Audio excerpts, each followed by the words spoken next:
क्योंकि आप लोग जूनियर इंजीनियर ही बनने जा रहे हैं। एसएससी जेईई होता क्या है, एज लिमिट क्या है, पोस्ट या डिपार्टमेंट कौन कौन से हैं, मैक्सिमम एज क्राइटेरिया क्या है और कौन कौन से डिपार्टमेंट हैं, कौन कौन सी पोस्ट हैं या कौन कौन से डिपार्टमेंट हैं। लिखा हुआ मैकेनिकल और सिविल दोनों में लिखा हुआ। एमईएस है, एनटीआरओ है। यहाँ पर कुछ पोस्ट ऐसी हैं जहाँ पर डिप्लोमा वालों को 2 साल का एक्सपीरियंस लगाना पड़ता है सर। जो जीएस है, जीएस 30 मिनट मेरे ख्याल से 10 मिनट में करके बैठ जाओ। जो केवल बीएमसी पढ़ के चला जाता था और जिसके पास कैटेगरी होती थी ना, उसका सिलेक्शन ऐसे हो जाता। ये बात बहुत अच्छे तरीके से आप लोग गांठ बांध लो कि आपको सारे सब्जेक्ट पढ़कर जाना है। एसएससी जेईई 2026 बच्चों, इसके नोटिफिकेशन का इंतजार आप लोग बहुत समय से कर रहे हैं। लेकिन एक बात ये भी याद रखिएगा कि 31 मार्च को सीजीएल का भी आना था और एसएससी का भी आना था, लेकिन सीजीएल वाला नोटिफिकेशन आ चुका है और अब बारी है आपके एसएससी जेईई की। तो बहुत जल्द आपको देखने को मिल सकता है, लेकिन आपका एग्जाम मेरे ख्याल से अगस्त और सितंबर में इसी दौरान देखने को मिल जाएगा। मतलब अभी आपका जून, जुलाई, अगस्त 3 से 4 महीना आपको पढ़ने के लिए मिलेंगे। लेकिन उसके पहले ये जान लेना बहुत ज़्यादा जरूरी है जूनियर इंजीनियर कैसे बने, क्योंकि आप लोग जूनियर इंजीनियर ही बनने जा रहे हैं। एसएससी जेईई होता क्या है, एज लिमिट क्या है, पोस्ट या डिपार्टमेंट कौन कौन से हैं, और इसके बाद देखा जाए एलिजिबिलिटी क्राइटेरिया क्या है और सैलरी कितनी मिलने वाली है। ठीक है ना, सैलरी कितनी मिलने वाली है। ओके, आगे बढ़ते हैं। सबसे पहले एसएससी जेईई क्या होता है, तो आप लोग एक चीज़ बड़े अच्छे से जानते होंगे। और एसएससी जेईई क्या है, ये जूनियर इंजीनियर, सिविल, इलेक्ट्रिकल और मैकेनिकल 3 में आपके यहाँ वैकेंसी आती है। और ये किसके लिए होता है, क्वांटिटी सर्वे के लिए, सर्वेक्षण के लिए। किसके लिए, क्वांटिटी सर्वेक्षण के लिए। किसके लिए, क्वांटिटी सर्वेक्षण के लिए। और अनुबंध पदों के लिए पात्र कैंडिडेट की भर्ती के लिए एसएससी जेईई 2026 एग्जाम आयोजित कर रहा है। एसएससी कर्मचारी चयन आयोग एसएससी जेईई एग्जाम कंडक्ट आयोजित करता है, जो कैंडिडेट को प्रतिष्ठित गवर्नमेंट जॉब में शामिल होने का अवसर प्रदान करता है। यह है एसएससी जेईई। ठीक ना, और इसके बाद आगे चलते हैं सर। तो एसएससी जेईई क्या है, और इसके बाद देखा जाए कि यहाँ पर मैक्सिमम एज क्राइटेरिया क्या है और कौन कौन से डिपार्टमेंट हैं, कौन कौन सी पोस्ट हैं या कौन कौन से डिपार्टमेंट हैं। सबसे पहले अगर बात किया जाए बीआरओ, बीआरओ में केवल मेल के लिए, फीमेल के लिए नहीं है। अब यहाँ पर बड़े ध्यान से एक चीज देखिएगा, जेईई सिविल और जेईई इलेक्ट्रिकल और मैकेनिकल लिखा हुआ है। ठीक है ना, जेईई सिविल, इसमें क्या है, degree in civil engineering from recognised university institute. और अगर 3 ईयर डिप्लोमा है civil engineering from the recognised university board, 2 year working experience in planning, education, maintenance, civil engineering work. Okay, up to 30 year, up to 30 year, up to 30 year. केवल CPWD ऐसा है जहां पर 32 साल मांगा गया। सेम मैकेनिकल में भी होगा। ब्रह्मपुत्र बोर्ड, मिनिस्ट्री ऑफ जल शक्ति, यहाँ पर 3 ईयर डिप्लोमा लिखा हुआ है, लेकिन यहाँ पर बीटेक भी एलिजिबल है। ठीक है ना, परेशान मत होइएगा। सीडब्ल्यूसी, सेंट्रल वाटर कमीशन जिसको बोला जाता है, डिग्री और डिप्लोमा यहाँ दोनों लिखा हुआ, मैकेनिकल और सिविल दोनों में लिखा हुआ। यहाँ पर भी डिग्री या डिप्लोमा दोनों है। बस ये है कि कुछ जगह पे ऐसा है जहाँ पर डिप्लोमा वालों से 2 साल का मिनिमम एक्सपीरियंस भी मांगते हैं। ओके, तो और आगे अगर देखा जाए सीपीडब्ल्यूडी, सीपीडब्ल्यूडी में क्या, डिप्लोमा इन इलेक्ट्रिकल या मैकेनिकल। ओके, और यहाँ पर डिप्लोमा और सिविल दोनों, डिग्री और डिप्लोमा दोनों होगा। मैक्सिमम एज क्राइटेरिया 32 ईयर की है। ओके, और यहाँ पर central water and power research station, ये जो है आपका डिप्लोमा इन इलेक्ट्रिकल और डिप्लोमा इन सिविल, एक्चुअली यहाँ इलेक्ट्रिकल और मैकेनिकल दोनों होता है। यहाँ भी अपर लिमिट 30 ईयर है। वैसे नवल मिनिस्ट्री ऑफ डिफेंस, यहाँ पर मैकेनिकल और इलेक्ट्रिकल की, सिविल की भी यहाँ पर आती है। ठीक है ना, यहाँ पर सिविल की भी आती है, यहाँ पर 3 ईयर डिप्लोमा दोनों में। और इसके बाद फरक्का बैराज आपका है, और एमईएस है, एनटीआरओ है यहाँ पर हर जगह। तो यहाँ पर अगर मैं एक चीज़ बात करूँ, और तो यहाँ पर आपका बीटेक और डिप्लोमा दोनों एलिजिबल होता है, बीटेक और डिप्लोमा दोनों एलिजिबल होता है। ठीक है ना, बस कुछ पोस्ट ऐसी हैं जहाँ पर डिप्लोमा वालों को 2 साल का एक्सपीरियंस लगाना पड़ता है सर। चलो सर आगे चलते हैं। आगे यहाँ पर क्या है, इतने डिपार्टमेंट है। अब इस डिपार्टमेंट में सबसे अच्छा डिपार्टमेंट कौन सा है, एक तो वो जो आप लोग समझते हैं सबसे अच्छा डिपार्टमेंट कौन, सीपीडब्ल्यूडी सबसे अच्छा। फिर इसके बाद बच्चे चूज जो करते हैं ना, एमईएस करते हैं और सीडब्ल्यूसी करते हैं, फिर लास्ट में बीआरओ करते हैं, फिर जिसको जो नौकरी मिल जाए वो अच्छा है। तो यहाँ पर आप अच्छे से देख सकते हैं, ये तो सब उनका नाम पता हो गए। 2 ईयर का जो एक्सपीरियंस रिक्वायरमेंट है ये लिखा हुआ, 2 ईयर का जो एक्सपीरियंस रिक्वायरमेंट है ना, कहां से आप अप्लाई कर सकते हैं। और आगे अगर बढ़ते हैं हम लोग, इसका एग्जाम पैटर्न क्या, लेकिन फिर से बता दूं, एग्जाम पैटर्न आप याद रखिएगा, जब भी नोटिफिकेशन आएगा आपको एग्जाम पैटर्न आपका चेंज होते हुए दिखेगा, क्योंकि सीजीएल में भी पहले नहीं था, सीजीएल का एग्जाम पैटर्न चेंज हुआ, और इसके पहले भी अभी एक कोई फेज 14 का भी एग्जाम पैटर्न चेंज हुआ, और उसके रिस्पेक्ट में कटाव भी कम जाने लगी। पता 15-15, 20-20 नंबर कटाव कम जाने लगी। अभी तक जो एग्जाम पैटर्न है उस पर डिस्कस कर लेते हैं।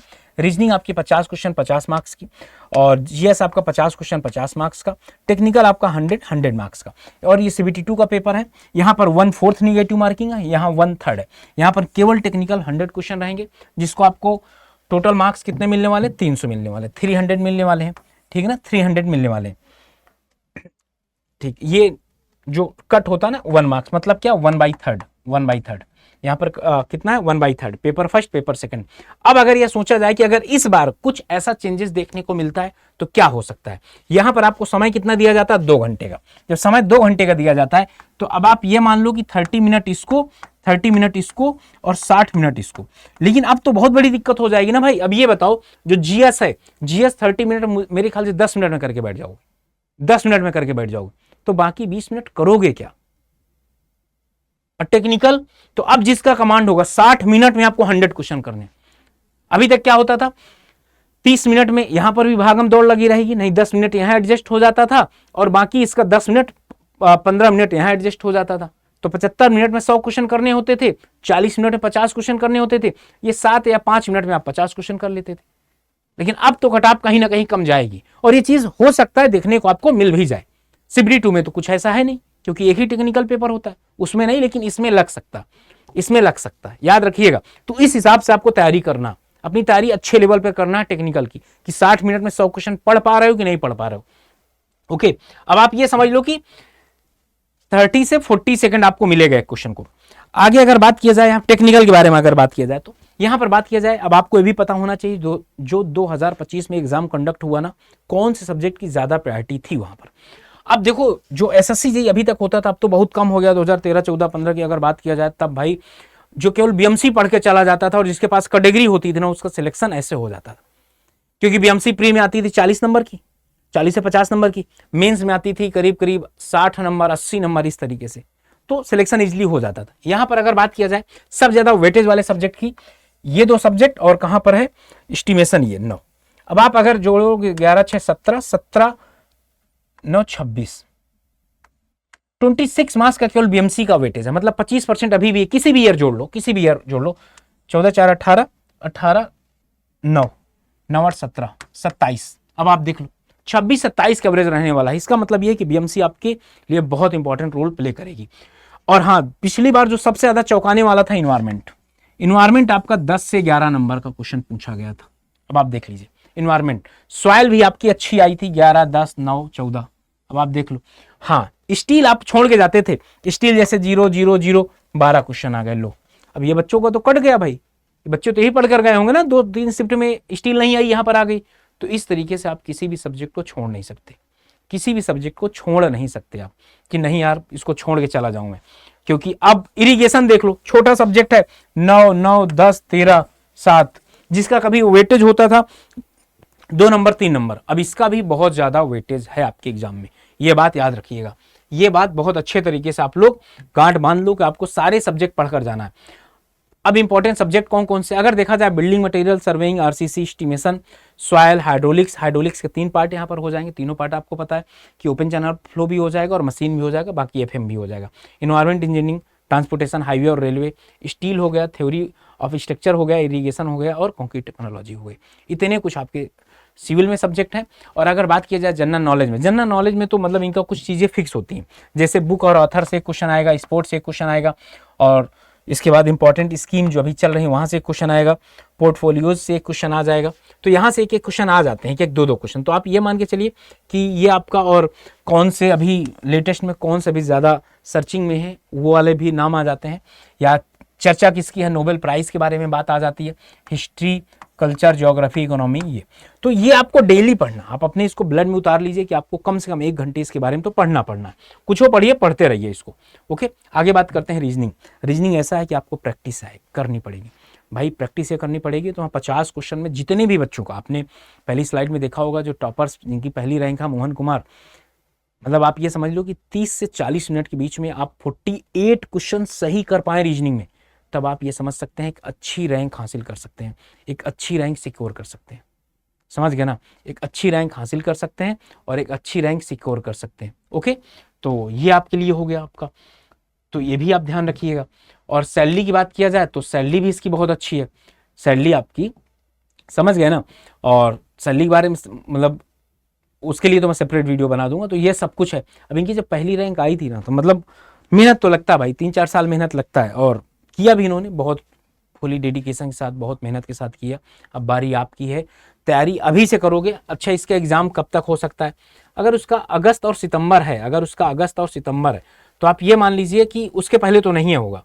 अगर मैं मान रहा हूं कि आपका नोटिफिकेशन 30 या 31 मई को आता है, ठीक है ना, मई से 30 जून तक आपका फॉर्म हो जाएगा, मई से 30 जून तक आपका फॉर्म हो जाएगा, जून जुलाई, वही आप ये समझ लीजिए अगस्त सितंबर तक आपका पेपर होगा।